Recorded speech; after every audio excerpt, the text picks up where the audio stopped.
Hello all, I'm Suhasini. Welcome back to my channel Learn with Suhasini Shinde. In the very last class we have described and we have derived two derivations, right? One was the electric field due to dipole on the equatorial line and the other was the torque due to the dipole, right? Now there were two derivations that has been derived in the very last class, and in this particular class we'll be dealing with the electric flux, right? Now what do you mean by electric flux? Electric flux are the lines of electric fields that are passing through some surface area, right? Say for example, whenever you say that whenever there are electric field lines, these are the field lines, right? If at all any area is being introduced into this particular electric field lines, then the lines that are passing through this particular hand, that is this area, will give you the electric flux lines. See for example, this is the surface area, right? All the electric field lines are passing from this end and they are coming out by the other end of the surface, right? Any electric field line that is passing from the back and coming from the front in this particular area, these lines will be called as electric flux lines. Is this understandable, right? Any electric flux lines that are passing through some particular area will be called as electric flux through that particular area, right? Is this clear? In this flux is always represented by this phi notation, right? Now this again depends on the various factor. Now it has many different factors where this particular phi can be more or can be less, right? It again depends on various different factors, right? Now let us see one by one what factor this actually flux depends. Now in the very first case, flux is directly proportional to electric field. Then what does this mean? This is the area, right? These are the field lines. Any line that is passing through this particular area will give you the flux line, right? Now more the amount of the electric field lines, more will be the flux line, and lesser the amount of the electric field line, lesser will be the flux line, right? Is this how it is understood? More the amount of the electric field line, more will be the flux that is by this particular area, and lesser amount of the field lines, there will be lesser amount of the flux, right? Now how is this flux and electric field lines are related? They are related directly, right? More the amount of the electric field lines, more will be your flux, right? Lesser the amount of the field lines, lesser will be the flux, right? This is the first relation of the flux with the electric field, where it is directly proportional, right? In the very next part, what is the relation between the flux and the area of this particular surface, right? Now see, you have when I say area, not necessarily all areas are same, right? One could be very small, one could be very large. Say for example, you keep two different areas in this particular field, right? Now you can clearly see this is a smaller area compared to the A2, right? There are only two lines passing from this particular area and there are four lines passing from A2, right? Now what does this mean? Where is the flux lines greater? That is, it is definitely in A2 when compared to A1. Then what does it mean? As the area increases, the flux of that particular area also increases, right? Lesser the area, right? Lesser will be the flux, right? More the area, more will be the flux. Then how is it related? It even is related very directly, right? More the amount of the area, more will be the passing of the lines and more the flux generated, right? Lesser the amount of the area, lesser will be the lines and lesser will be the flux. Is this clear up to this point? Now we have found out two parameters that where the flux is related. In the very first, flux was relating directly with the electric fields, more the electric field, more the electric flux lines, right? In the very second part, we are relating it with the area of any surface, right? Now more the amount of the area, more will be the flux, lesser the amount of the area, lesser will be the flux. Is this clear up to this point? The very important case in this particular relationship is how the placement of the area is, right? Now see, say for example, this is the surface area that we are dealing with. Now this was the area here, here and here, right? How do you place this particular area in that electric field lines also matters, right? Now whenever you place this particular area, the line perpendicular to this hand will be the area vector, right? Do you understand? Whenever you have any plane area, any line that is perpendicular to this plane, now this is the plane and this will be the perpendicular line. Any line that is perpendicular to this plane will give you the area vector, right? If at all this hand is placed like this horizontally, then the perpendicular line will be like this, right? Any line perpendicular to this particular area will give the area vector. Now how this particular area is placed into electric field, either it placed like this or either it is placed like this, will decide your theta value, that is, it will decide your phi value, right? In the very first case, what happens is, now this is how it is exactly placed, right? The number of electric field lines passing from this back end and moving from the front will give you the flux line, right? Now how is the area vector here? It is again a perpendicular line like this, right? Any line that is perpendicular to this particular surface will give you the area vector. Now this area vector direction is here, so I have denoted it here. This is the area vector, right? In which direction the electric field is moving? The electric field is also moving in the same direction where the area vector is moving, right? Now the area vector direction and the electric field direction is both same. Electric field is also moving in this direction and the area is also represented in this direction. So the angle between both will be equal to 0, right? That is what we say theta is equal to 0. What is this theta angle? The theta is the angle between the area vector and also the electric field, right? And hence both are in the same direction. The angle between these two will be equal to 0, and hence at the angle theta 0, we get maximum amount of the electric field passing through it. That is, we get maximum amount of the flux when angle between area vector and electric field intensity is 0. Then what does it mean? Phi will be maximum here at theta is equal to 0. Is this clear? Right? In the very next case, this particular surface area is kept like this in the electric field. The line that is perpendicular to this surface is in this direction, right? That is denoted as A vector, right? The line is this direction, right? Now the electric field is in this direction. Then what does this mean? The area vector is moving in this direction. Electric field is moving into this direction. Then the angle between these two will be 90 degree, right? Whenever the angle made between the area vector and the electric field is 90 degree, you can see clearly there is no electric field lines passing through this particular area. The field lines are either passing above the surface, or the field lines are passing below the surface, right? And hence at this particular point, you get the flux value as minimum.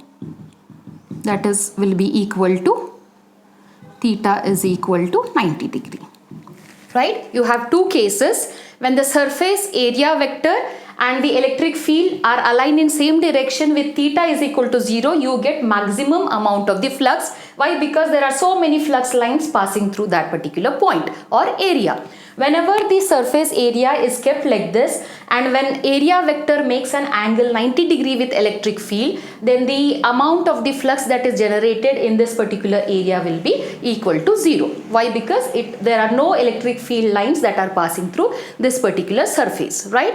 Now you can understand clearly there are three main things where this flux depends. One was electric field, right? The other was area, right? And the other was the the inclination, that is the theta value, right? Now in combination of all these three things, we can write what is the formulae for the flux, right? Now here the formulae for the flux can be written as flux is directly proportional to electric field, right, area and theta, cos theta value. Why do we write cos theta is, see, whenever if you take cos theta here, if you put theta is equal to 0, what is the cos value? Cos will be maximum, right? If you put cos theta, that is theta value is equal to 90 degree, what is cos value? It is 0. Now this presentation will exactly mean the same for these values, that is phi value will be maximum when cos theta is equal to 0, that is cos will be equal to 1. In the second case, phi value will be minimum when theta is equal to 90 degree. When you put theta is equal to 90 degree, cos 90 will be is equal to 0. This cos value will give you the clear indication of the phi max and phi minimum in these cases, right? And hence we use cos theta here, right? Now flux is directly proportional to electric field, area and cos theta, right? Removing this proportional sign, we can add up to the proportionality constant whose value is 1, right? That cannot be written here, it is 1. Then it is EA cos theta, right? Now this can be even represented in form of two vectors. Dot product of electric field and area vector will give you the electric flux that is generated in that particular surface, right? Dot product of any two vectors will be a scalar quantity, right? And the cross product of any two vectors will be a vector quantity, and hence the dot product of E and A will give you the scalar quantity, and hence phi will be equal to scalar. What do you mean by scalar? This flux line has only magnitude but no direction to it, right? Is this clear up to this particular point? Okay, now here we learn Gauss law, right? In Gauss law, why do we study Gauss law? If at all you want to find out what is the electric flux in due to any closed surface, then Gauss law come into picture, right? Now see, for any surface, now this particular shape should be a closed one, and it could be anything. It could be sphere, cylinder or any irregular surface, whatever the surfaces you wanted, right? Any surface, when any surface into consideration, whatever the electric flux that is generated through that particular surface will be dealt in this particular Gauss law, right? Now what does Gauss law says? The total electric flux through any closed surface in free space is equal to 1 by epsilon times of that of the charge enclosed by the surface. Then what does it mean? If at all you have a surface that is which is closed surface, now here I have considered a sphere, right? It could be a cylinder, it could be any irregular surface, right? Now here sphere is considered. If at all there are so many charges, say example you have so many 1, 2, 3, 4 charges, right? Then what does Gauss law say is any amount of the electric flux that is generated through this closed surface will be equal to the amount of the charges that are present inside, right? If at all there is charge outside that closed surface, then it doesn't contribute for any flux that is generated here. Do you understand? What does it mean is, if at all a closed surface has only 5 charges into it, then any flux that is generated in that particular closed surface will be responsible purely only because of that 5 charges. If at all another charge, 6th charge is outside the closed surface, right, then it doesn't contribute, or it doesn't contribute for any of the flux that is being generated, right? And the flux that is generated here in this closed surface will be 1 by epsilon times of the charge that are present here, right? Is this clear up to this point? Now let us consider a sphere, right? Now this is a sphere, right? And we have a positive charge at the center of the sphere. Now when it is at the center of the sphere, the distance between any point here will be r, and it will be equal, right? The distance between any particular point on the surface will be equal from the center, right? Now you have to understand what is, now you take a very small amount of the Gaussian surface, right? In the very last classes also we have dealt, right, when there was volume charge distribution, sheet charge distribution, we haven't considered the entire surface. We have taken a small differential element and later on we have extended it to the whole surface, right? On the similar lines, this is a sphere. You take only a small part of the sphere, right? That small part is called as small Gaussian surface. Now this surface is called as ds, right? The whole surface is S, right? A differential element, a small amount of the surface will be ds. Is this clear? Now this S can be represented as A even. You can call this dA also, the area, right? Now A and S will be the same, similar lines, right? Now whenever I say surface, it is also an area of this Gaussian surface. Either you can write it A, either you write it S, right? Now here I am taking a Gaussian surface of S. Now here you will find out what is the electric flux due to this particular Gaussian surface in the sphere, right? Now what you do is, you have known how is the flux is represented. Flux will be equal to EA cos theta, right? Flux is directly proportional to the electric field line. Flux was also directly proportional to the area of the surface, right? And flux was also proportional to the how the placement of the area into that particular region, right? Now this is seen in the very last I have described here. Phi is equal to EA cos theta, right? Now this A could be S even. A means area, S is surface. You can take this as area, either A or it can be surface S, right? One and the same. A and S are one and the same. Now in this particular derivation, I will be using S as its notation, right? What you do is, we will find out first what is the flux in this differential area, right? If at all, see, now it is, if the entire if at all you are finding the entire flux, then it is phi, right? Then if at all you are finding the flux in very small differential area, then it is d phi.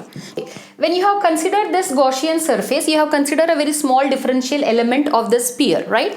And this particular surface will be having a area vector, that is surface vector, which is perpendicular to this particular line. I have just previously explained you, whenever there is a plane surface, you will be having a perpendicular line to it called as area vector. If at all we consider this as area, then it is area vector. If you consider it as surface, then it is surface vector. Now we are considering a very small area, and surface means one and the same. You please do not confuse, right? Now this is a surface here, and now in this surface you have another perpendicular line which is coming out like this perpendicularly. This line will be called as surface vector. Now you can see here, surface vector is also in this direction. Electric field generated due to this particular point charge is also in this direction. Why this point charge electric field? Why is the direction of electric field in this direction? Why? Because we have considered a positive point charge. If you could remember, I said to you, all the electric field lines from the positive always move outwards, right? Now this is considered as positive, then it is moving outwards. Now the electric field is moving outwards. Any positive charge that you consider, all the electric field lines will be moving outwards, and hence if at all you consider a point charge as positive, the electric field that is generated due to this positive charge will be outward, and hence electric field is also moving in this direction, and also the surface vector is also moving into this direction. Then what does it mean? The angle between the surface vector and the electric field will be equal to 0. It is nothing but the angle between the area vector and the electric field is equal to 0, right? Now you know that. Before this you just understand up to this point. Now what will be the flux through this particular differential element? If at all you are considering the flux through entire surface, then it will be phi. If at all you are considering the flux only through this Gaussian surface, then it will be d phi. Now we are considering only a small element, so we will write d phi is equal to E, right? Area is what? If we consider the entire area, it is S. Only a small part area, then it is ds. It is ds cos theta, right? Now what is the angle between the surface vector and the electric field? Theta is 0 here. Theta is equal to 0, right? So when theta is equal to 0, cos 0 will be 1, right? So d phi will be equal to E into ds. That is, this value will be 1. Is this clear? Right? Now this is the flux only through a small Gaussian surface, right? If at all you want an entire surface to be considered, entire sphere to be considered, then you take integration. See, you do not confuse. There are two set of things, mathematical things you take into consideration. Whenever you use a smaller sections, then you use differential elements. You call it as differential elements, and you write it as d and d, right? Whenever you use the entire thing or the entire surface, then you take integration. Right? Now this is the flux that is generated due to the small surface ds. If at all you want to consider the entire surface, right? Entire surface. Now this type of the small surfaces you have entirely. It can be here, it can be here, it can be here, right? There are so many different types of the small differential elements in this particular sphere that is to be considered. Now what you do is integration of d phi is equal to integration of E ds, right? Now you take, now this is for the entire sphere, right? Now what you do here, integration of d phi will be phi, and electric field is constant. Why? Because it is, this point is located at the center. From the center, the distance r is equal at any point of the sphere on the surface, and hence electric field at any point throughout the sphere will be equal to the same value. It is constant, and hence it is taken out E, right? Phi of ds, we get only phi of, this is E is taken out, we get integration of ds. Integration of ds will be S, right? Consider this as equation 1. Phi is equal to E into S after integration, right? Now you wanted the values for E and wanted the values of S, right? What is the value of E? What is E here? It is electric field at a point, some point P. In the very last classes, I have explained you what is the electric field at some particular point, right? When you have a point charge over there, right? What was it? Electric field due to a point charge was E is equal to 1 divided by 4 pi epsilon naught Q divided by R square, right? This as R was a distance between the point charge and the point located, right? Now this electric field, you take any point on the sphere, say for example this is sphere, you take, now this point charge is at the center, right? This is Q. You take any point wherever this point P is, right? The radius remains same, and hence the electric field at that particular point will be same throughout the surfaces, and hence it is constant. Now E is equal to 1 divided by 4 pi epsilon Q divided by R square is the electric field that is experienced by this particular point due to the point charge, right? Now what is the value of S? S is nothing but the surface area of the sphere. What is the surface area of the sphere? It is 4 pi R square, right? Now you have got both the values, one for E and one for S. Now substitute the value of E and S in the equation 1, right? So how do you write? Phi is equal to, what is E? 1 divided by 4 pi epsilon naught Q divided by R square, right? Into, right, what is S?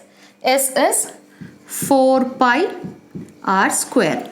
4 pi R square get cancels. So phi will be remained with Q divided by epsilon naught. Now don't you think this is what the Gauss law states, right? Any electric flux through any closed surface will be equal to the epsilon times of that of the charge that is present into that particular surface, right? This was the charge that was present in this closed surface, right? This was what the mathematical expression for the Gauss law, right? The statement said the total electric flux through any closed surface will in the free space will be equal to 1 by epsilon times that of the charge enclosed by the surface, right? What was the charge enclosed here? It was Q. Here it is Q, right? So the final expression for the Gauss law is phi is equal to Q divided by epsilon naught, right? Is this clear up to this point? Did you understand? And this was all about today's class. In the very next class, we'll be dealing with the applications of the Gauss law. In applications, you study what is the electric field due to infinitely long straight conductors using Gauss law, and what is the electric field at some particular point in a cylinder using Gauss law, right? There are so many applications that is dealt in the very next class, right? And the information and the content, that is the notes, the handwritten notes for this particular chapter is provided in the description box. You please go visit my website and do download the notes. It becomes very easy whenever you see the lectures and then go back and study the notes. Then it consumes very less time of yours, and your valuable time can be again invested in other subjects also, right? And please do share my link with all your friends and families. Keep visiting my website and also my YouTube channel. Subscribe to it, and please do support. Thank you so much.